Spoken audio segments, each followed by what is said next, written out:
Hello, everyone. Welcome to our webinar today on BizMPower and Empower Digital. We are really lucky to have our friends from MGCC who are here to share information directly about the program. We have here today Yuna who's a digital communications manager at Massachusetts Growth Capital Corporation, MGCC.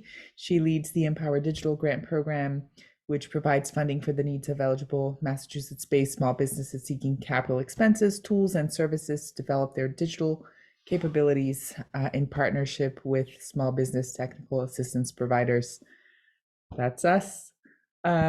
Theresa is the community project manager at Mass Growth Capital Corporation. She leads BizMPower, the matching grant program, which aims to promote the economic success of entrepreneurs and small business owners in Massachusetts with an innovative approach to access to capital expansion projects by partnering with a crowdfund platform. She's passionate about community education and creating access to equity for entrepreneurs and small business owners to help bridge the racial wealth gap. And we also have Jada Turner, who is the New England program manager. She's an entrepreneur herself, founder of Black Owned Boston, and recipient of MGCC's BizMPower Matching Grant. She joins the Patronicity team now, managing this program, helping business owners through the process of crowdfunding campaigns. She's passionate about creating change in her community through service, mentorship, collaboration, and creative solutions. Thank you all for being here today. We really appreciate your presence. Folks, as you know from having attended these before, if you have any questions over the course of the presentation, please pop them into the Q&A box, and we will be monitoring that and asking questions after each of the presentations. And without further ado, I think I'm passing it to, am I passing it to you or am I passing it to Theresa? Now I don't remember. I know we have a plan and I looked at the plan, I swear. I'll be going first. We're passing it to Yuna. Hi, Yuna. Thank you so much for being here today. Thank you for having me. I will. Oh, would it be possible to get the screen sharing ability? Here we go. So, thank you for having me. I'll be reviewing the Empower Digital Grant Program and highlighting sort of the program goals, eligibility requirements, documents to prepare in advance, approved use of funds, a timeline, and we'll have like a bit of time for a Q&A at the end. So this grant is to help small businesses develop their digital capabilities, as Thais had mentioned. And now, as of the last month, we have an additional $5,000. So this grant is up to $10,000, and that's broken into up to $5,000 worth of digital services or projects, and then up to $5,000 worth of digital capacity building capital expenses. And I'll dive into kind of what that might look like, what capital expenses are. And for every approved grant, it'll be paid out to the applicant directly. So at the end of the day, we know that $5,000 in either of those buckets is not negligible, but it's not enough to exhaustively solve all your digital issues. But this grant is really built out to be able to help you learn about what's possible for your business digitally, and then to think through strategies for improving your capabilities, making informed digital capacity building capital expenses and investing in your business in that way, and then finding and hiring qualified professionals to do that work, to build up your digital presence. Eligibility requirements are as follows.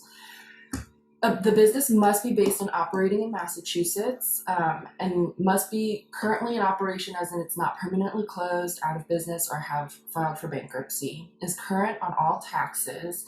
And if you're on a payment plan, payments are not past due, that is considered current on all taxes. All required business licenses and registrations for operation must be active and valid. Is employing 1 to 20 full-time employees. If you are a sole proprietor or a single member LLC, you count towards that one-person head count. is the business owner's primary source of income. So what we're looking to accomplish here is we really want to support businesses that are needing some support digitally to advance their primary source of income, not trying to incubate a passion project or a side hobby. As awesome as those things may be, that this grant isn't for that. Has an annual revenue not exceeding 2.5 million, has been nominated by a TA provider through MGCC's SBTA assistance program. So this just means that that the MALGBT chamber and for the instance of the people on this call have agreed to work with your business and has deemed you eligible and will work with you to get through the application for Empower Digital. Has completed and submitted the digital assessment to their SBTA sponsor for review, and I'll unpack what that is in a second, but that's essentially the first part of this grant program, where it will require you to think through what's possible digitally for your business. Has been in business for a minimum of 1 year at the time of application, and we will require a 2021 or 2022 federal business tax return or Schedule C to kind of verify. It must not be owned by someone employed by the sponsoring SBTA. It cannot be a business owned in full or in part by another business entity. It can't be a business owned in full or in part by corporations, trusts, partnerships, or cooperatives. Is not a nonprofit or a charitable business, church or religious institution. The parts that are highlighted in yellow, I just realized, is these are sort of the newest developments. The other eligibility requirements have been in the program since its launch in June 2021. It can't be a business supplying digital services to other businesses, for example, a web developer, a graphic designer, SEO consultant, and this is only because it implies a level of digital proficiency to conduct such a business. But if you are in this industry and would like to be added to our vendor directory, we do have a path forward for that, because our applicants need to work with awesome digital service providers to pursue their digital projects.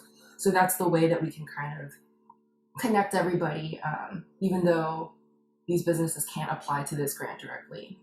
Cannot be a franchise with more than 2 locations, including those individually owned and operated. Franchises with up to 2 locations will be considered, but at the moment we are limiting it to 1 location. Is not a business that is a chain, and chains are defined as businesses not headquartered in Massachusetts with multiple locations, and is not a business owner that holds an ownership interest in any other business applying for this grant. Further, it can't be a real estate or rental sales business, cannot be a business primarily engaged in political lobbying activities, cannot be a cannabis-related business, cannot be a government-owned entity or elected official office, and will not use this grant for expenses already paid for reimbursement by other aid, or reimbursed by other aid. Owned by an individual of 18 years or older at the time of application that is a U.S. citizen or permanent resident with a social security number. We are no longer accepting ITINs. The applicant must have a social security number. And so backtracking a little bit, for this bullet point where it says will not use this grant for any expenses already paid or reimbursed by other aid, just want to make it clear that applicants are welcome to apply to both Empower Digital and BizMPower, but they cannot reach for the same expenses with both grant programs. So for example, under my capital expense portion for the Empower Digital grant, you may want to purchase a laptop or a computer or a tablet. And through BizMPower, you may need to get a new smoothie machine or countertop fixed or something like that, but you cannot pursue a laptop purchase through both of our programs, but you can apply to both of our programs. Additional consideration will be given to businesses owned by women, minorities, immigrants, non-native English speakers, U.S. veterans, disabled individuals, LGBTQ+ folks, low to moderate income owners, socially and economically disadvantaged individuals, and businesses in gateway cities. Approved use of funds we have a whole guide dedicated to giving you an idea of how to use these funds. And so before I kind of unpack this one, I'll just go back to this.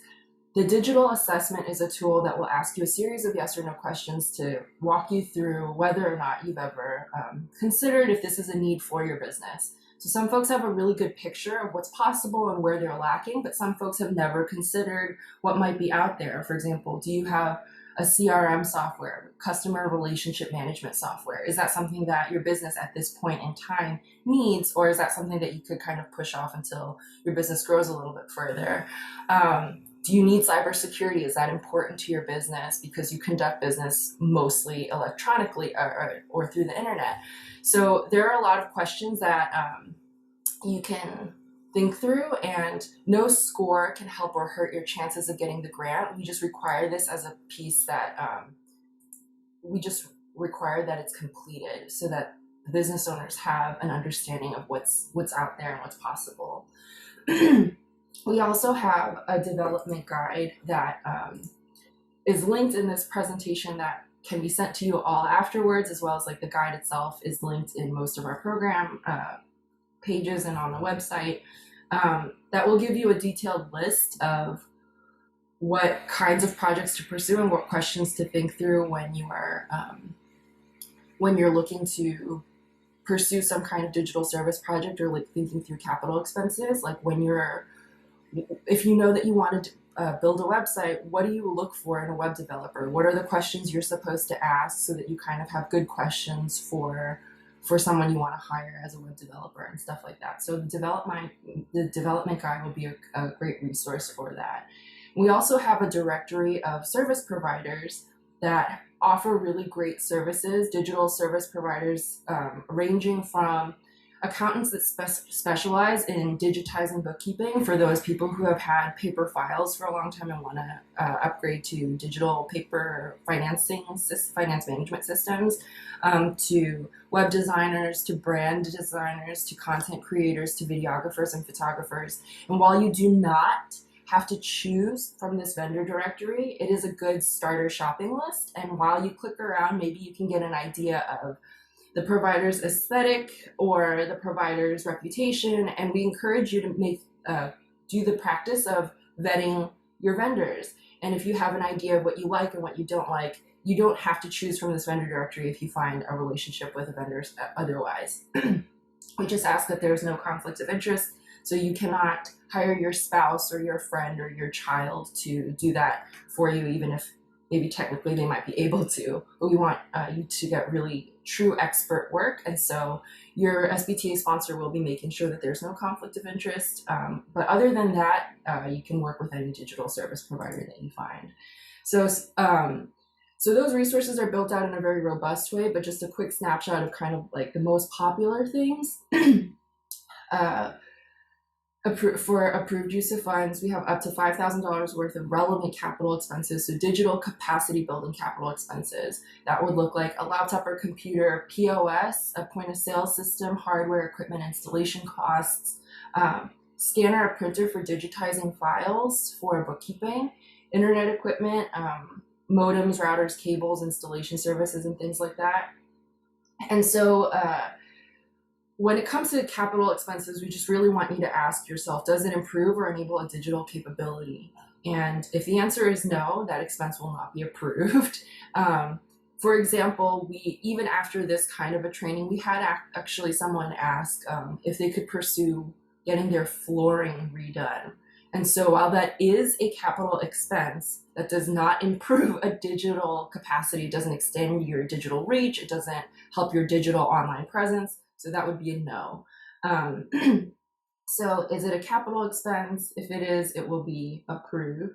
If not, it may still be approved under the digital service leg of the Empower Digital grant. So it's not a no quite right off the bat. Is it listed in the development guide under digital services? It's on page 12. If it's no, then it will not be approved. But if it is yes, it will be approved. If you really believe that there's something that's not captured in any of our documents, that is something that you need, that is a digital service or a capital expense that really improves your digital footprint or enables you to have a digital footprint, then we will always take that into consideration. But we did build out the resource pretty thoroughly, so I'm pretty confident that it captures a lot of what you will need. So some questions you could ask yourself to help you understand what is a capital expense. The easiest kind of way to think about it is hardware or equipment, but here are some governing questions. This is not a perfect rubric of questions, but it may help you think through it a little bit. Will this purchase last longer than a year? If not, it's likely an operational expense, not a capital expense, and will be reported as an expense on your income statement, and so this will be rejected. Once I purchase it, will it become an asset for my business? So subscriptions, rentals, and leases are not assets that you will own. So this won't be rejected as capital expenses, but it may be acceptable under the digital service side of things. So for example, some folks needed to buy QuickBooks, a subscription to QuickBooks. That is not a capital expense, but as long as you tuck that under the digital expense side of things, that is eligible, but it's not eligible as a capital expense. And because these capital expense dollars are from the capital budget, we have to keep those things discrete. So just be sure to tuck it into the right places. And are there examples? Yes, there are. And if you click on the development guide, it'll again have a list of resources in the relevant spots. So file upload requirements, the document requirements, you will be required to come up with a digital development plan with the support of your SBTA sponsors. And sometimes what that looks like if you're only working with one vendor is just uploading the vendor's proposal directly as the digital development plan, because what we're looking for is for you to have captured the scope of the work that you're getting done by the vendor, all the costs associated, and the timeline associated with that project. So for example, if I am applying and I only want to get a website done and I'm only working with one website developer, they will, in their proposal, by their own best practices, capture the full scope of work that they're going to provide, the costs for all of that, and the timeline for the completion of the project. So in the case that they capture all that in the vendor proposal, you don't have to reinvent the wheel. That will suffice as a digital development plan.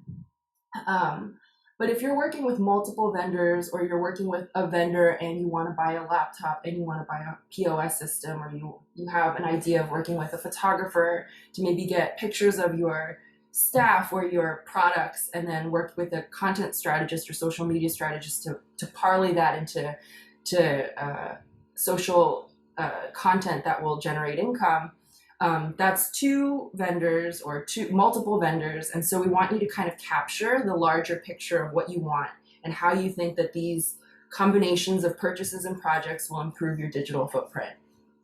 And your SBTA sponsor will be able to walk you through that process. So we include, so that should be captured on the digital development plan. Additionally, all the projects and proposals, screenshots, invoices, receipts, and things like that should be captured as well. So we need to account for every penny spent towards your improvement, digital improvement projects. Latest federal business and personal tax returns 2021 or 2022, or Schedule C, sorry.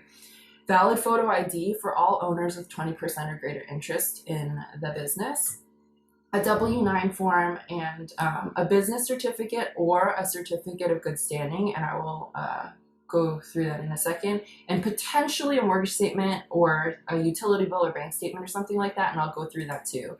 So the document requirement is, if this is your business entity type, you will require a certificate of good standing and not a business certificate. If this is your business entity type, you will require a business certificate and not a certificate of good standing, and so on and so forth.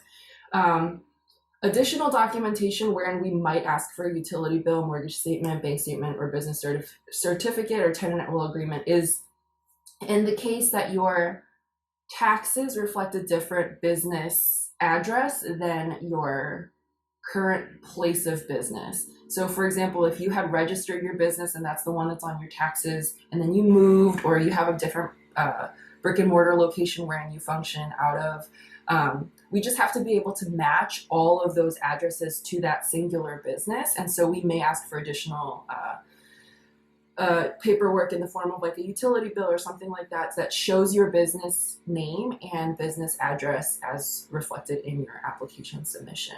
But if it's all the same on your taxes, then we will not require that. Deadlines will be strictly enforced for editing and curing your application. So if you make a mistake, we will do our best to, within 2 to 6 weeks, to get you an answer, whether you've been approved, rejected, or you need to make a couple of corrections. You will have exactly 10 business days to do so. If you fail to reply within those 10 business days, we will make one more attempt to communicate with you, and we will reach out to your SBTA sponsor and give you up to 3 more days. If there's absolutely no communication, because your business may still be eligible to apply, we will just mark it withdrawn by applicant, and you will be welcome to submit a new application. But we think that this is a reasonable window for you to make some form of communication to me. So as long as you're communicative, we can work within this timeline. But there have been some submissions, some applicants that are just like radio silent after a bit. And so they will have to reapply if I never hear from them. The review timeline is about 2 to 6 weeks. We do expect that for the month of March, because of the program changes resulting in a little bit of some bottleneck issues, it might be closer to the 4 to 6 week point, but we do hope by the end of March to get back to the closer to 2 week turnaround. Once approved, the grant applicant will receive a grant agreement in the form of a DocuSign that captures all of the information regarding your project and a project completion form. And once both forms are completed, it can take up to 2 weeks for the grant funds to be paid to the business owner. Traditionally, it's looked more like 1 to 3 business days. And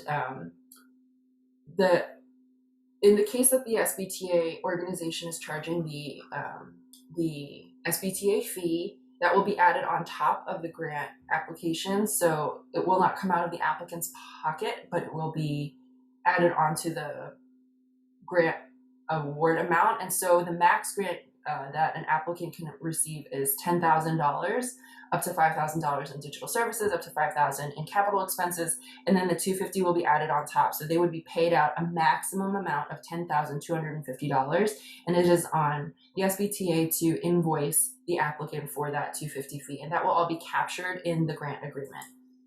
So the grant agreement will capture the capital expense totals, if any, digital service expense totals, if any, all the vendors involved with all of your projects or purchases, the amount owed by the applicant, if any, because you're welcome to pursue projects or purchases greater than $5,000, but you will owe the difference beyond that. The SBTA fee when relevant, and the total grant award. And it will require the signature of the business owner and the SBTA sponsor. The grant remains open, and right now the deadline is June 30th, 2023, or when funds are fully dispersed. But at the moment, we have a good amount of time and funds available ahead of us. I think Theresa will speak about this grantee in further detail, but one of our grantees is Rodrigo Vargas from American Vinegar Works, and he, at the time the grant was a maximum of $5,000 for digital services and digital projects only, not so much specifically capital expenses. And he used that towards an e-commerce marketing training course and has really benefited from learning how to manage e-commerce better and market himself better. And so we've heard really great things about how he has used these dollars to increase his business, I think up to tenfold or something like that, in combination with Empower Digital and BizMPower's grant support. We have here today. And, oh, amazing. That's awesome. And all of our resources are linked here and in other places throughout your grant experience. And so we're excited to give you all of these resources to be able to develop your digital capabilities. I think that's so now we have time for some Q&A. If that's okay with everyone. Perfect. I'll get back on screen. We don't have any unanswered questions at the moment, but folks, if you have questions, do let us know. And there we go. Okay. So here's one question. What do you consider a digital company? So if this is with regard to who is ineligible for applying, if you are providing digital services, essentially, if you can conduct your business exclusively online, we may have to kind of have another conversation to verify.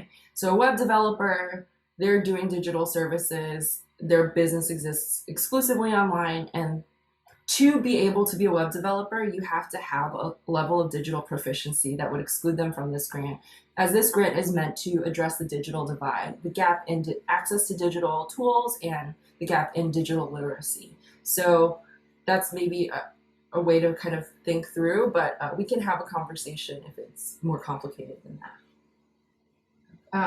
I also see if we received a digital services grant previously, are we able to apply for the full 10K? If it has been one full calendar year since you've been awarded, then yes, you can apply for the full 10K. If it's been less than that, you can apply for the additional $5,000 worth of capital expenses only. So if you, no matter how you use the additional $5,000, unfortunately, even if you had used that to buy laptops, which are technically capital expenses, you can only apply to spend up to $5,000 worth of capital expenses this time around. But if you apply, the questions will kind of govern you to direct you to the right place so that you can only apply for the $5,000 worth of capital expenses. And there's one more here, actually a couple more. So do the capital expenditures need to be tied to the digital services? So in the sense that it has to enable or increase a digital capability, yes, but in the sense that it has to like perfectly mesh with other digital projects, it does not. So an example of one that would really tie closely together is if you're buying POS hardware and equipment and you're buying POS software, that's like a place where the capital expenses and digital service project expenses really work together. But if you're pursuing like a website design and then you also need a tablet for POS because maybe you already have a POS system, but you want like another tablet for that or something like that, that can work out. But it has to expand or enable your digital reach with it.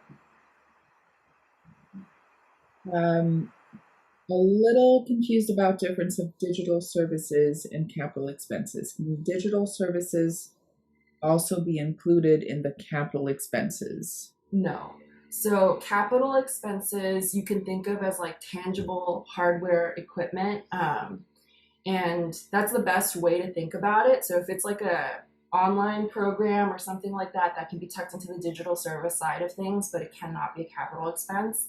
But the development guide that we built out will kind of highlight that more in depth. And so hopefully through those resources, you'll be able to figure it out better. Could you clarify if capital expenses for e-commerce fulfillment would count? Special tools and equipment used to send out packages and capital. It would. We would have to. I may, on an exceptional basis, have to run it up to the larger team, but if you believe that it's expanding a digital footprint, you know, it's worth a shot shooting me an email or working with your SBTA sponsor and having them ask me. So if it's enabling a digital capability, it will be considered. And if it's a no, then I'll just let you know that it's not. There was like an example that's a little bit of a stretch. We had someone ask for a vinyl wrap for a truck that would feature a QR code on it. So in that way, sort of showing a digital thing, but that would not be considered a relevant capital expense. The design of the QR code stuff, if it was tucked into the larger brand design package, could be considered, but the printing of the vinyl and the work of wrapping the car would not be considered a capital expense. So I had a conversation recently about this with one of our business owners, and in a case where somebody, in order to fill orders, needs particular equipment that is directly related to the fulfillment of orders. So I think this question may be close to that. So maybe we can explore this a little bit further. I may have to consult the larger team. Yeah. Perfect. We'll explore further offline. How does one get started? What's the first step if you feel confident that your business meets all of the criteria? Email me. Yeah. So now we're ready to get started. We wanted to make sure that everyone got all of the information here today. and that everybody understood what the parameters are. And now we can get started. I'll send you the link to the assessment, and we can begin. What happens when an applicant who initially applied didn't have a digital resource? So their score for the digital assessment has changed to the updated application. Should they do it again? I'm not 100% sure what you're asking, but if they have applied in the past and have taken the digital assessment, they still do have to take it over again. Because the hope is as a result of having been awarded in the past, their digital assessment score should change. So we do want you to fill it out again. And many of our return applicants have, and fortunately their score has gone up. Again, even the second time around, no score can help or hurt your chances of getting it, but we still want you to be able to take that step in diagnosing kind of what your digital health looks like. All right. And last question. If we completed an approved grant app previously, are we required to repeat the entire application process again? Vendor, filling out initial survey, etc. Yeah, so if you completed an approved grant, so if you were approved in the past, yes, you have to apply to this new grant. And if it's been a full calendar year since you were awarded, you can apply for up to $10,000. Again, there are a lot of things that can change. Business owners can move, business owners' addresses and details can change, projects, like there are so many things that can change. So we do require you to fill out the application over again. And we need the most recent version of your tax returns. So yes, yes. Perfect. All right. So thank you, Yuna. Any final thoughts that you want to share with folks? Again, folks, if you feel like this is a good match for you and your business, send me an email, send Angie an email. We will get started on the process so that you can get your application completed. Yeah, my biggest thing is that I know this is a labor-intensive grant program, and we really hope that even beyond the grant program itself, that this helps you build like the muscle to know how to pursue digital projects well after this grant program has ended, know how to think through how to find and hire a qualified professional, think through what's possible digitally and like what next projects to prioritize in just like the life of your business in general. I'll try to be as responsive like all day, every day as much as possible to help with thinking through troubleshooting and processing the application. And the other big thing I want to say is please, please, please be as thorough as possible. I'm very happy and proud to report that all of Angie's and Theis's submissions come in like perfect. So I don't think I'd have to say more, but even little things, because the applicant ultimately has to fill out the application themselves, like spelling your own name wrong, typing in your social security number wrong, like adding things up incorrectly, like those things will all take time for us to find and correct and then ask you to correct. And so please just be thorough in reviewing for everybody's sake. But that's it. Thank you. Thanks. And now I'll pass it to Theresa, who will tell us about BizMPower. Theresa and Jada.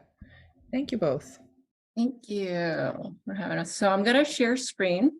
I'm going to go over quickly a PowerPoint presentation. And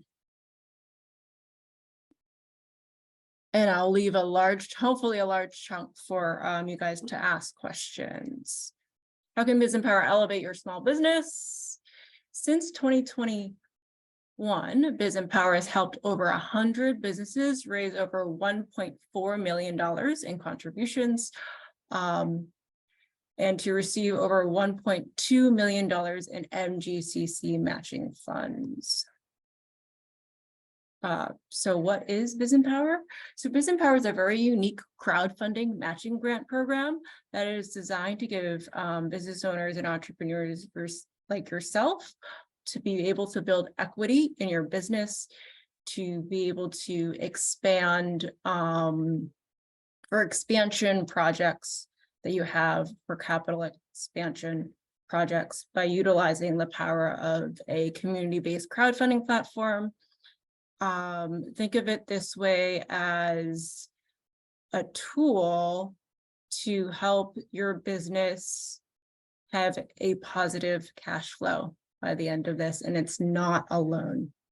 So there is designed to build equity and not debt. So preferences, again, will be given to low to moderate income brick and mortar businesses owned by women, minorities, immigrants, non-native English speakers, U.S. military veterans, disabled individuals, members of the LGBTQ community, and businesses that are operating in gateway cities. We have little over $5 million available in matching grant dollars still left.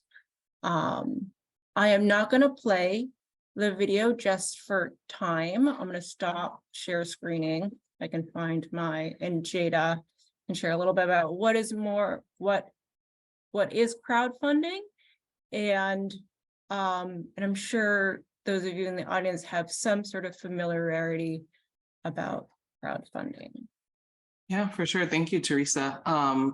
So good afternoon, everyone. I'll share a little bit about crowdfunding for those that may be familiar and those that may not be as familiar. So at Patronicity, what we really think about with crowdfunding is the crowd comes before the funding in that term. It's like it is a period of time where you're looking to raise funds for a particular project or an initiative. And that time period really creates a sense of urgency for your community, for those looking at the campaign to support the campaign within that period of time. And it's really, in essence, kind of like a marketing campaign for your business. To your community, and then also to new people that are looking just on these different pages and want to support. And all that hear about it within your network and want to contribute. So in that sense, we see that a lot of people will hear about the campaigns, but even fewer will contribute. So really finding those strategies around telling your story, telling the story about the project that you're looking to fund, and then also convincing those people to support your business and your campaign. And how we think about crowdfunding, it's really kind of like a metaphor, as like we like to say, is like a personal trainer, essentially, where we give you all the tools, all of the resources, we show you the different ways to do things, but at the end of the day, the business really has to lift those weights, as we call them. And we really provide all of those best practices, and myself, an example of a coach that you would be assigned within this program at Patronicity, to just walk you through how to set up your page. What are some things that have worked? What are some things that could work particularly for your own business, and really tailor it to the particular business and how they can make the best impact for crowdfunding in this way. So that's like kind of like a general overview of crowdfunding, really getting your community to rally behind the campaign in a specific period of time. Mm-hmm. And Jada, I'm just going to ask you a question. What if I don't have any experience crowdfunding? So we have so many resources, strategy guides, and just coaches that we have your back. We provide kind of those tools around what are some best practices around crowdfunding, really starting from meeting people where they are, if they've already done a campaign or if they've never even done any type of fundraising or anything like that. We have a lot of resources and templates and different things that will help people get started right away.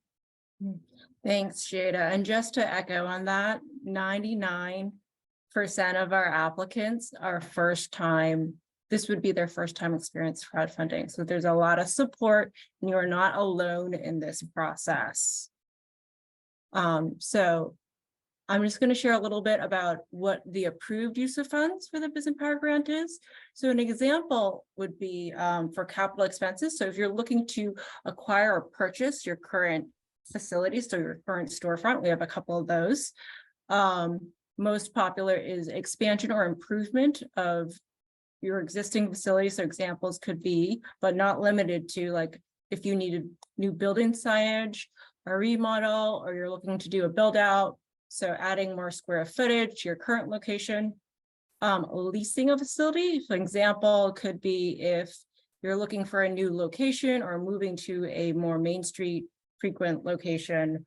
We would just cover that first lease and deposit fee. So that's if you're a home-based business looking for your first brick and mortar, second or third, this grant is for you. You have to have a signed lease. Purchase or capital lease of equipment. Examples of those are commercial oven, refrigerator, salon, chair, HVAC system, POS system. So that's based on kind of like your industry. And then other capital needs of a business are like intangible assets like license or patents, or if you're looking to trademark your business. What this fund cannot be used for is day-to-day operational costs. So you can't be for working capital. So it can't be for inventory and supplies, can't be for utility bills, not for employee payroll, not for employee benefits, not on current rent, not on current lease, not on any marketing costs, not for reimbursements, and not for use of operational lease. For eligibility, so you have to be a Massachusetts-based entrepreneur or business that has a capital eligible capital expense need, which we just went over. Your business has to be a customer-facing physical presence. So if it's a storefront, or if you have a food truck, that is okay. Or if you're a farmer's market, a farm, or you sell at a farmer's market, that is okay. Or if you've had pop-up locations and you're looking to purchase for your first brick and mortar location, whether that's renovation to inside or that first or that new lease. You employ 1 to 20 full-time employees.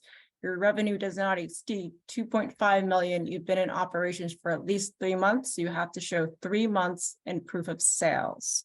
Again, this is not the full eligibility requirements, but that is listed on the BizMPower website. Becky, you can drop that link in the chat. And so what is really exciting, since the new 2-to-1 match relaunch of BizMPower, eligible businesses can seek up to 40K in matching grant dollars for a successful crowdfunding campaign. And then all funds raised over 1,500 MGCC will now match up to your goal. And that'd be a 2-to-1 match that is with the exception of an all or nothing campaign. So I'm going to just go over briefly how the 2-to-1 match works. So let's just say on the crowdfunding platform example, you raise 15K. You only have to now raise 33% of your total project. And then MGCC will double that. So that's 30K. And combined total would be a 45K project. I'm going to go over kind of what is the process. So step 1, you'd fill out that application on the MGC website through submittables with all the requested documentation. And then it'll be reviewed by MGCC staff. Just to keep in mind that you'd have to have all items in that BizMPower project table they're asking for, all quotes, and they have to match. Step 2 is you would get conditionally approved by MGCC. So that means you can start your crowdfunding page. And at that point, you'll be assigned your personal crowdfunding coach from Patronicity who will assist you throughout this campaign. Step 3 is you work with your Patronicity coach to prepare your crowdfunding page to, again, tell the story about your business. I can't stress that enough. Develop that rewards and come up with a strategy. You have anywhere from 30 to 60 days to run a campaign. And your campaign must be launched within 30 days of MGCC approval. And step 4 is the fun part. If your campaign reaches its goal or you raise over 1,500, you'll receive a 2-to-1 match and all funds raised during your crowdfunding campaign. So that is exciting. That's with the exception of all or nothing campaigns that it's on purchase of properties and commercial vehicles. You'd have to earn certain equipment that would fall under that.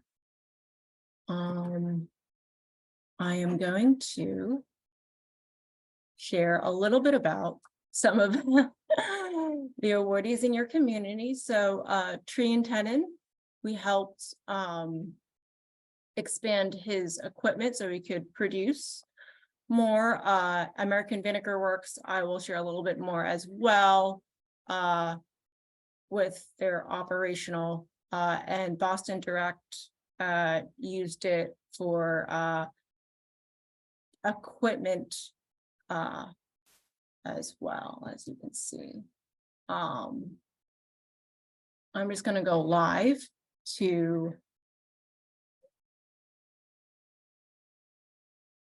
and Jada, feel free to hop in. So as you can see that this is Rodrigo's story about his business and then getting equipment to expand, and then he also has like the reward based as well. And then you can see donors again. That varies. So we had 128 patrons that donated. He was able to raise $12,969. And again, back then it was a 1-to-1 match, so times it by 2. Now that would be double that. And then tree and tenon as well. I'm just going to show you guys a couple of examples. Yeah, no, and I'll hop in that these, as you see, these pages are great examples of what you would work directly with your coach to put together around where to put visuals, how to tell your story, how to make it flow so that people take in the information well and are encouraged to support your campaign. And then on the side, you'll see the giving levels, which people use to kind of incentivize and really create some excitement around the giving level. Sometimes there is a transaction where if you give at a certain level, you'll get something in return. Sometimes it's kind of just like a token of their appreciation, but really encourage people to tailor it to their business and to the theme of the campaign to make it exciting, engaging. Mm-hmm. Yeah, I think Ed did a cutting board and then a party, example. I'm sorry, like the print, it's consuming a little, but yeah, as you can see, those are giving levels. I wanted to show Boston Direct because he also raised a little bit over his campaign. So he was able to raise above his campaign goal. So MGC will only match your MGC requested 2-to-1 match goal. And then anything extra you can use towards your business. They got an ultrasound machine, which is really exciting. But yes, let me go back to,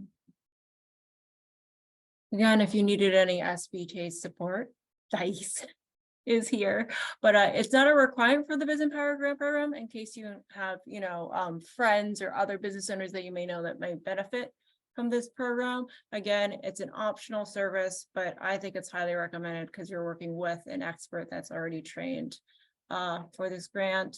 This is my contact information, and then we're going to drop a flyer in the chat. As a reminder, folks, if you have any questions, just pop them into the Q&A. I honestly cannot speak more highly of these programs than you all know how much I've been telling our membership that you should look into this and apply if you qualify. We really have seen such amazing results with your fellow members who have applied for these funds and who have been able to do, goodness, all kinds of things, from digital development of websites to advertising to different forms of marketing and SEO to with BizMPower actually purchasing equipment that has made a huge difference in how product gets made, what services can be provided. So truly a great resource, and I appreciate MGCC and all of you who are able to be here with us today to teach more about the programs and tell us more. Angie. I have a member, I shared with her that the deadline is June 30th, and she wanted to know, what does that date represent? Does the date represent the last date to apply, or when the project needs to be completed? And this is for both grants. At the moment, it is the last day to apply, so no submissions will be taken after that. Yeah. Okay. Thank you. Yeah, and then with Sorry. BizMPower, we do currently right now, we have monthly reviews, and right now the response time is you would hear back within 2 weeks. After the review date, right? I do want to also mention that I forgot to mention earlier, especially on the digital project side of things, that we expect the project to be done within 60 to 90 days. And there is some flexibility with that. If you need a couple extra days or a little bit of an extension, we've had all manner of life events happen where the business owner or even the vendor got COVID or this and that. And so as long as you're communicative and it's a reasonable amount of time, we should be able to get through it. But the 60 to 90 days up front is mainly to vet out, because what we don't want is for you to apply to build your website next year. This is not dollars earmarked for some future project, but as long as it hits the ground running once you've been approved and get then we're good to go. Wonderful, thank you. And just to re-clarify on the possibility of reapplying for these funds, you can also reapply for BizMPower. You can reapply for Empower Digital if you've had an application over the last year and you have not received the money for capital improvements. You can apply for that $5,000. And if you if you received your funds more than a year ago, you can apply for the full $10,000. So just to clarify for everybody, that even for those of you, I see some folks on the participant side who applied and received grants at different stages, and so just so everyone is clear on what they can. And specifically for BizMPower, you can reapply for your second campaign. It just has to be after your first start date of your campaign for when you launched your crowdfunding page. So and that's actually had a couple of those that have reapplied, and it pairs really, really well, because if you're already, expanding your business and you need that second equipment, as long as it's not duplication. So yeah. Perfect. So the marker date is going to be the launch of the campaign. Yeah, first. Empower, and then for Empower Digital, Yuna, the marker date is receipt of funds. No, is the day that they were told via submittable you've been approved. Okay, perfect. So date of approval of application. Fantastic. All right. Thank you. Any other questions, folks? Pop them into Q&A. We're going to give it a couple more minutes just to make sure that all of the questions have a chance to be popped in there. And in the meantime, thank you again to all of you, Becky, Jada, Yuna, Theresa. Nice to see you all. Always such a wonderful thing to be able to reach out and get quick answers so that we can get folks moved along on their path to this funding, which has been instrumental to several of our members. Really, really appreciate you. Really appreciate all of your help and your commitment to helping small businesses thrive in the Commonwealth. I don't see anything else in Q&A. As we've said, folks, if you have any questions, if you want to apply, please reach out to Angie and me. We will help you get started. And yeah, all right. Thank you again, everyone. Thank you. Thank you. Thank you. Thank you.